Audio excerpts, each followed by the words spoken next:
Yes, here's the real truth. Hot Mic Series. We down here live in Charleston, South Carolina at the Columbia Record Pool. It's the I Say Podcast along with the Gym Complex. And today we are sitting down with a special guest. Go ahead and introduce yourself to the people. What up, y'all? It's Reese White representing Rottweiler. Y'all already know what it is. If not, you in trouble, man. That's what it is. Okay, Reese White. So, Reese White, do I pick up a little accent, man? I'm originally from the Bronx. Yeah. 10473 to be exact. Okay. South Bronx to be exact. Story, Ave, Story, and Bruckner, Evergreen. Y'all already know what it is. Your building's 950, 955. Okay. That's my origin. That's where I'm originally from. So, yeah. I thought I picked up on it. I seen the Bronx Bombers hat. So, I fuck with it. So, where you out of now? Right now, I'm in Summerton, 29148 Summerton, man. That's okay. I moved down here. I was mad young when I moved down here. So, yeah, my grandparents, they from here. So, we moved from New York and came down here. Now, were you into hip-hop when you were up north, or did that start when you got down here? I was into hip-hop up top. I got my first song ever was Brand Nubian, Love Me and Leave Me Alone. I don't know how old you are, you know what I mean? But, yeah, that was my first record. Yeah, a little bit before. When I got into that, and when I moved down here, we had BET back in the day. So, right. And in the 90s, it was just something, it was just there. It was introduced to you. You couldn't ignore it. Yeah. So every time you turn around, music was there. I had it in my backyard. And on top of that, my family was musically inclined. So I couldn't escape it. Yeah, for sure. So having that New York background, that Bronx background, how does that impact you doing music now in the South? I mean, it's good. A lot of people feel like, to be honest, I don't really. It's like I got the history of it, but some people feel like it's a cheat code, but at the same time they feel like it's a disadvantage. Yeah. Which is cool, you know what I'm saying? Yeah. But it doesn't really bother me at the end of the day, but it brings them, when they hear me rap, it kind of remind them of how things was back in the day a little bit. They said I sound vintage. There's some people like, it sound futuristic. So it's like a mixture of both. So. Yeah. So vintage, futuristic, either way, those are two great terms, no matter how you look at it. So, hey, roll with it. Yeah. Whether they feel like you old school or new school, the terms they use can't go wrong with either one of those. Nah. So, if you had to analyze your style, what would you say your style is?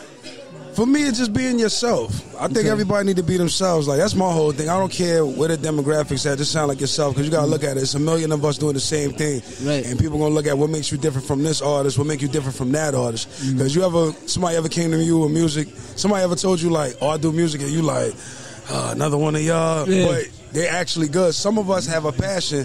Some of us don't. That's the difference. Yeah. And it's kind of hard to tell the difference, because sometimes we don't want to give the artist a chance. I'm like that too sometimes. Like, yo, you rapping too? Like, you know what I'm saying? Like, where's the audience at if everybody here rapping?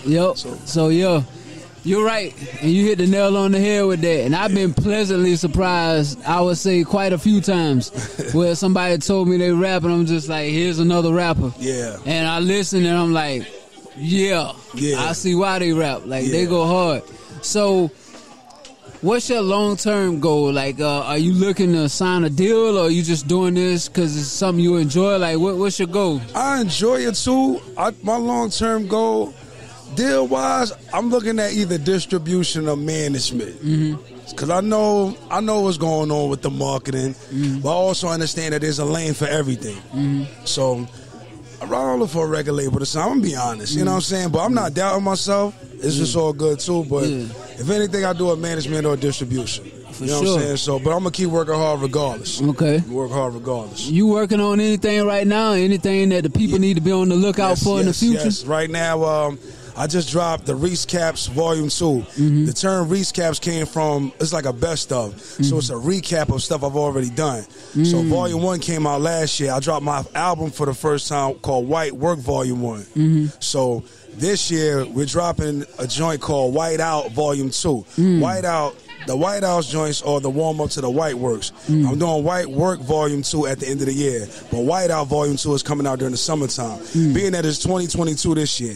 Next year, for 2023, I'm doing all Volume 3s. Reese Cap Volume 3, White Out Volume 3, and White Work Volume 3. Word. So man, I see you got and that's what a lot of artists sometimes be lacking is a catalog. Yeah. And from what you told me, you got a catalog. Yeah. I have a lot of music out before. That wasn't even streaming. So with me, everybody was like, yo, you got to hit the streaming services. But like I was saying before, I was telling somebody, I said, yo, with the streaming thing, you got to know what you're doing because we're independent. So you got to make sure you're getting your cut. Certain streaming sites, certain aggregators, they robbing the artists.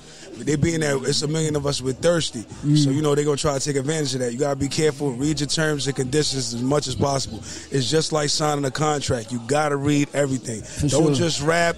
Try to learn the business a little bit as much as possible because you can rap forever, but you may want to open the doors for other endeavors also. Yeah. So, try to learn as much as possible. Yeah, man. So, where can the people find you at to check in? All right, you can find. I got the website. It's called It's Rottweiler. That's ITSROTTWILDIN.com. Okay. You can find me. It's Reese White. It's REESE, just like the candy. WHITE.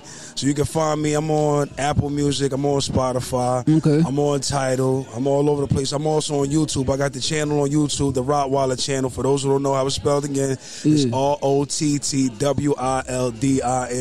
So I got like 2 videos up there. I got like the Nipsey Hussle tribute joint.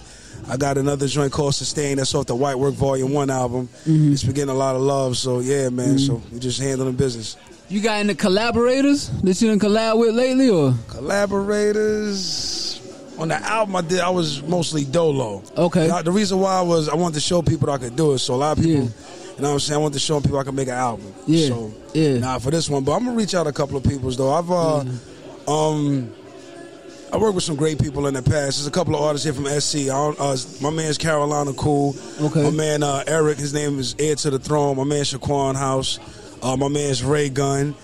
It's been a lot of dope artists. And I also got, the Rottweiler Squad. I got Brody Boss and my homegirl, The Sniper. Okay. So, it's a little collective of us. It's only like 3 of us. All my cousin, Joseph White, he's just a singer too. He part of the squad. For sure. Yeah. I work with the legendary DJ Doo-Wop on a couple of mixtapes. Okay. So he was on, he hosted like 3 or 4 of my tapes. So I'm going to try to see if I can get him to host the White Out 2 joint too. That'll be hard. Yeah. Yeah, man. So I'm looking forward to checking your music out and seeing what you got because, I like when people have a catalog so I can go through and kind of shuffle and see what stands out to me the most. Yeah, I've been telling the artists you got to have a catalog though, man. You know, sometimes some people try to take one song and push it forever, but it's like you gotta tell them it's like food. It's like you got a buffet. Like you might have people who's vegan, you might have people that's on their keto. You know what I'm saying? Like some people might love carbs. You got a whole album mixed with different stuff. Like all right, the top 3 songs for the carb lovers. There's 6 songs in the middle that could be for the meat lovers. The joint at the bottom could be for the vegetarians. The goal at the end of the day is to get everybody to come to the restaurant, which is the album. You know what I'm saying? So they gotta understand that.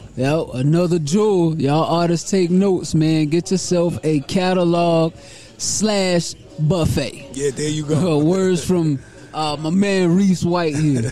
Yeah, man. So listen, man, again, we want to say thank you for sitting down with us. Definitely looking forward to checking your music out, supporting what you do. We're out of Greenville, South Carolina, so anything you need from us, definitely let us know how we can help you out. And wish you nothing but blessings. Keep pushing. You got something good going for yourself, man. And again, we appreciate you coming to sit down with us. All right. We out. I appreciate y'all having me. Yes, sir. All right.